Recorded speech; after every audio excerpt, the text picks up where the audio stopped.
সকলোৰে ভালৰ কাৰণে এটা ইম্পৰ্টেণ্ট কথা কওঁ নতুন বছৰ আহিছে গোটেই পিকনিক বিহু আমাৰ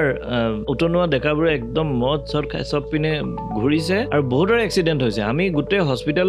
হস্পিটেলবোৰত এইখিনি সময়ত তেনেকুৱা মানুহে পাই থাকোঁ এতিয়া কথাটো হৈছে কি আপোনালোকে যদি চকুৰ আগত কোনোবা এজন মানুহ এক্সিডেণ্ট হৈ পৰি থকা দেখিছে তেতিয়া আপুনি উঠাবলৈ গৈছে উঠাবলৈ যোৱাটো খুব ভাল কথা কিন্তু মনত ৰাখিব যে তেওঁক উঠাবলৈ যাওঁতে আপুনি ঘপকে দাঙি নিদিব কাৰণ তেওঁক যেতিয়া দাঙিবলৈ যাব ডিঙিটো এই যে স্পাইনডাল আমাৰ যিডাল ৰাজহাড় এই ৰাজহাড়ডাল যদি এনেকৈ বেকা হৈ যায় বা ৰাজহাড়ৰ ভিতৰত যিডাল আমাৰ মানে মূল যিডাল আমাৰ স্নায়ু যিডাল থাকে স্পাইনৰ ভিতৰত স্পাইনেল কৰ্ড থাকে সেই স্পাইনেল কৰ্ডডাল যদি ভাগি যায় বা ছিগি যায় তেতিয়াহ'লে সেই মানুহজনে ভৱিষ্যতে কাহানিও কেতিয়াবা এনেকুৱা হ'ব পাৰে যে তেওঁ হাত চলাব নোৱাৰে ভৰি চলাব নোৱাৰে খোজ কাঢ়িব নোৱাৰে এনেকুৱা দিন আহি যাব পাৰে বা তেওঁ ইমিডিয়েট ডেথ হৈ যাবও পাৰে গতিকে যেতিয়া এজন এক্সিডেণ্ট হোৱা মানুহ পৰি থকা দেখিব আপুনি উঠাবলৈ যাব সাৱধান তেওঁক ঘপকে উঠাই নিদিব লাহেকৈ মৰমেৰে আৰামছে উঠাওক আৰু তেওঁক সহায় কৰক